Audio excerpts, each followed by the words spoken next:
vale o no? Sí. Un s'asseu aquí i l'altre aquí. Un dels dos farà una ratlla al mig, dividirà el full en dues parts, vale? Jo us donaré un temps perquè cadascú, amb la seva parella, mantingueu un diàleg dibuixat. Heu de conversar, heu de tenir una conversa l'un amb l'altre, sense paraules i sense fer servir la veu, dibuixant. I números? Vale? Números, si voleu, sí. Vale? Ja podeu començar.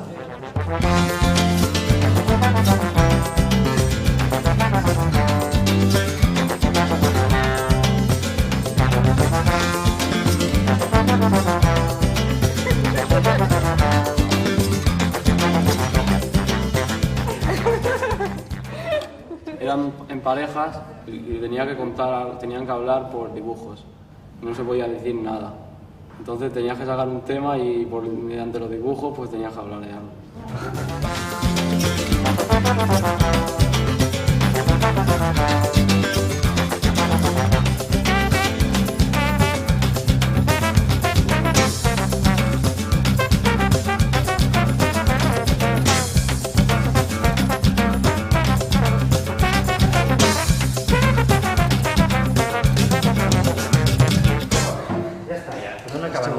Si voleu, molt bé. Sí. Llavors, ara ens posem asseguts amb cadires i posem tots els dibuixos a terra, que units tots junts. Tots els dibuixos junts al mig. Molt bé. Primer de tot, us ha costat o ha estat senzill dialogar amb dibuixos? Senzill. Senzill? Però más fácil hablar. És més fàcil parlar. Algú que l'hagi costat molt? A nosotros. Què ha passat? El no.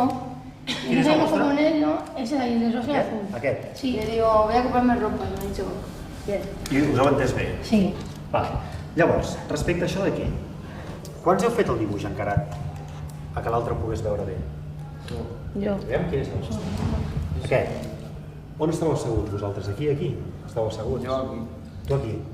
I us heu dibuixat no mirant cap a tu, sinó mirant esbiaixat perquè l'altre ho pogués llegir més o menys bé i tu poguessis dibuixar més o menys bé. En canvi allà no, allà el que dibuixava per ell mateix. No? Jo dibuixo i jo m'explico.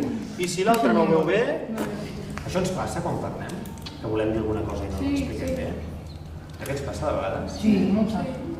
Ens passa de vegades que ens pensem que estem explicant una cosa i ens entenen una cosa absolutament diferent. Depende de la persona, porque por ejemplo, no es lo mismo que yo vaya a hablar con la Gisela o con mi novio. A lo mejor yo la miro de una forma y ya sabe lo que le estoy diciendo.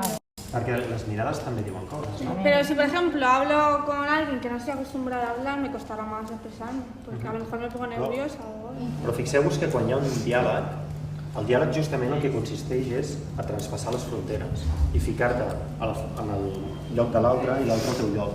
Sí? I de vegades cal posar-se al lloc de l'altre i cal traspassar aquesta frontera imaginària que és mental. Jo us he dit, dibuixeu una línia, però no us he dit que era una frontera. Però tots l'heu viscut una frontera.